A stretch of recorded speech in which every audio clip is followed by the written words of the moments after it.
Assalamualaikum warahmatullahi wabarakatuh. Sebelumnya, perkenalkan nama saya Siwi Amrunur Rohmah dengan NIM 6411421107 dari Program Studi Kesehatan Masyarakat. Pada kesempatan kali ini, saya akan menjelaskan mengenai Islam kemodernan dan keindonesiaan bab 14 berkaitan tentang tantangan umat beragama pada abad modern. Menurut Robin Pillah, yang merupakan seorang sosiolog Amerika dan juga merupakan pensiunan guru besar sosiologi di Universitas California, menyatakan bahwa masyarakat muslim klasik itu modern. Modern dalam artian ini yaitu bersifat terbuka, demokratis, dan juga partisipatif, dan bahwa keadaan ini berubah total setelah tampilnya dinasti Bani Umayyah.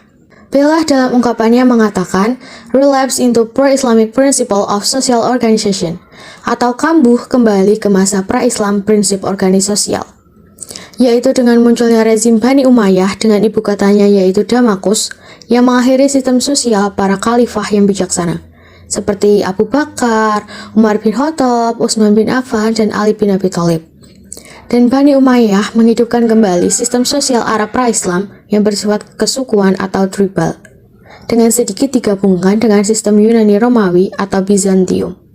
Karena itu, Ibnu Khaldun mengatakan bahwa dengan munculnya dinasti Bani Umayyah, sistem kekhalifahan yang terbuka dan juga demokratis telah diganti sepenuhnya dengan sistem kerajaan yang tertutup dan juga otoriter. Secara sederhana, masyarakat muslim klasik itu modern dalam hal bersifat terbuka, demokratis, dan juga partisipatif. Sedangkan setelah adanya dinasti Bani Umayyah menjadi kembali seperti saat masa-masa pra-Islam atau sebelum Islam, di mana masih dengan sistem kerajaan yang tertutup dan juga otoriter. Sebelumnya, saya mohon maaf apabila terdapat kesalahan dalam pengucapan. Pandangan ini diajukan tanpa berarti tidak menyadari adanya berbagai kontroversi sekitar kapan, dari mana, dan juga bagaimana Islam masuk ke Indonesia.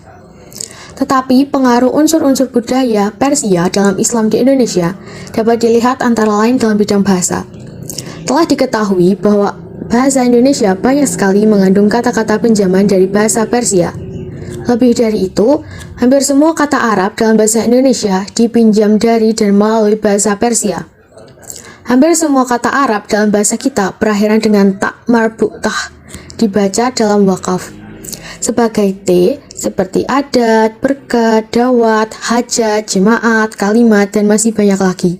Dalam bahasa Arab atau aslinya, kata-kata itu akan terbaca seperti adah, barakah, dakwah, hajah, jamaah, kalimah, musyarakah, niyah, dan masih banyak lagi. Dari segi sistem sosial politik, sistem yang bertingkat-tingkat pada masyarakat Islam Indonesia yang tidak egaliter sepenuhnya, sebagian terjadi adalah akibat faktor-faktor historis. Dalam hal ini berkaitan dengan adanya akulturasi seperti yang saya sebutkan sebelumnya, yaitu berkaitan sedikit dengan unsur-unsur Arya atau Aryanisme. Sebelumnya berkaitan mengenai egaliter. Egaliter sendiri dalam Kamus Besar Bahasa Indonesia berarti bersifat sama atau sederajat.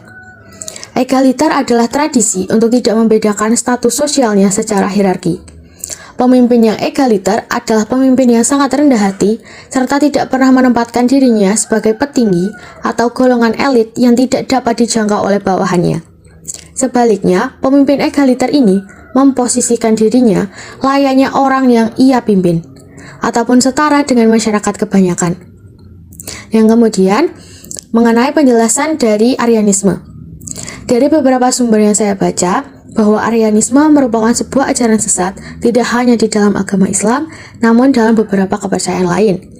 Secara singkatnya, Aryanisme merupakan anggapan bahwa Nabi Isa memiliki tingkatan yang berbeda dengan para nabi yang lain. Keseluruhan hal itu kemudian cukup memberikan pengaruh pada ajaran Islam di Indonesia sendiri.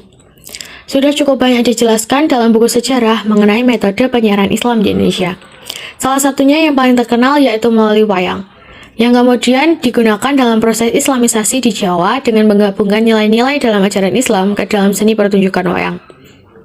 Hal ini disebut sebagai penetration Pacific atau perambasan damai.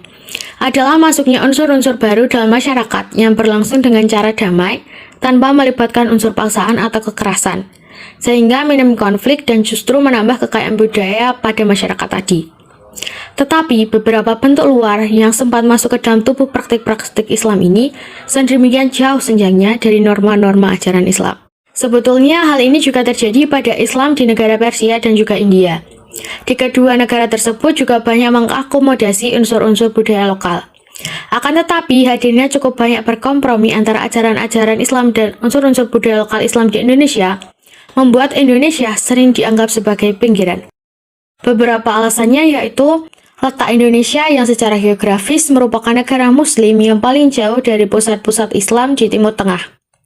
Indonesia menjadi negara muslim yang paling sedikit mengalami Arabisasi. Kemudian yang selanjutnya ada proses pengislaman yang relatif baru. Dan yang terakhir adalah adanya hambatan intensifikasi pengislaman dengan datanya kaum penjajah barat. Di luar lingkungan spiritualisme dan juga kesufian, serta berbagai bidang yang lain, Islam terutama amat kuat memengaruhi budaya Indonesia di bidang kemasyarakatan dan juga kenegaraan. Jika kita batasi hanya pada permusuhan nilai-nilai Pancasila, unsur-unsur Islam itu akan segera tampak dalam konsep-konsep tentang adil, adab, rakyat, hikmah, musyawarah, dan juga wakil. Lebih dari itu, dapat disebutkan bahwa rumusan sila keempat Pancasila itu sangat mirip dengan ungkapan dalam bahasa Arab, yang sering dijadikan dalil dan juga pegangan oleh para ulama. Ra'as al-hikmah al-maksyurah, atau pangkal kebijaksanaan ialah musyawarah. Dari contoh yang diambil dari rumusan dasar negara itu, dan dari berbagai kata pinjaman dari bahasa Arab lainnya, baik langsung maupun lewat bahasa ketiga dapat diketahui bahwa unsur-unsur Islam terpenting dalam budaya Indonesia ialah pada bidang konsep-konsep sosial dan juga politik.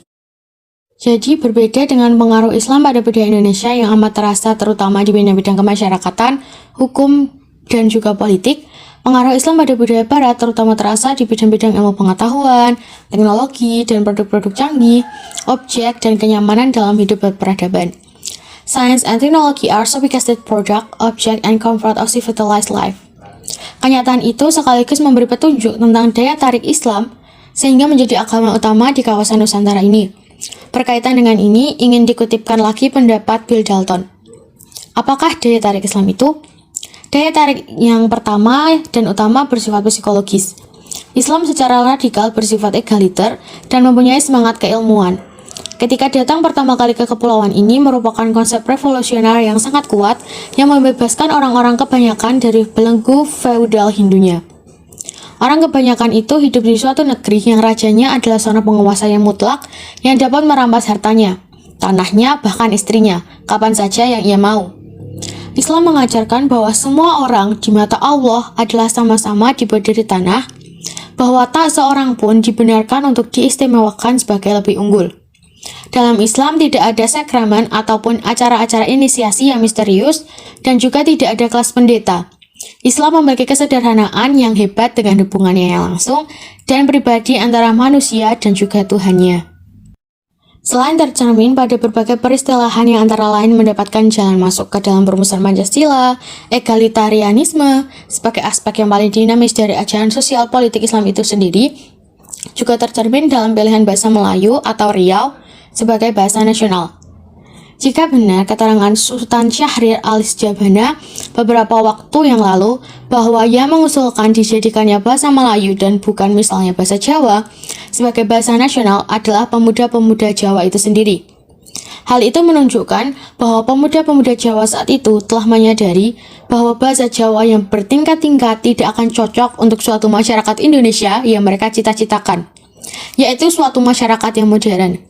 Kesadaran itu timbul dan juga lepas dari kenyataannya bahwa bahasa Jawa saat itu adalah bahasa yang paling kaya di Nusantara dari segi muatan budayanya.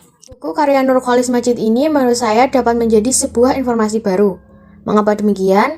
Karena pembahasan yang diangkat merupakan hal yang sudah biasa kita dengar, akan tetapi kita sendiri tidak tahu fakta ataupun kenyataan yang sebenarnya di balik hal tersebut.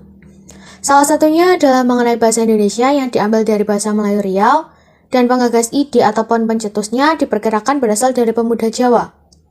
Padahal kalau dipikir-pikir, bisa saja para pemuda Jawa tersebut menggunakan bahasa Jawa sebagai bahasa nasional dibandingkan dengan bahasa Melayu Riau. Kemudian dengan adanya buku tersebut membuat pribadi saya tahu beberapa hal istilah-istilah baru yang belum pernah saya dengar sebelumnya, seperti egaliter, arianisme, perembasan damai, dan lain sebagainya. Mungkin cukup sekian presentasi dari saya. Jalan-jalan ke Surabaya, tidak lupa membeli makanan. Demikian presentasi saya. Jika ada salah, mohon dimaafkan. Wassalamualaikum warahmatullahi wabarakatuh.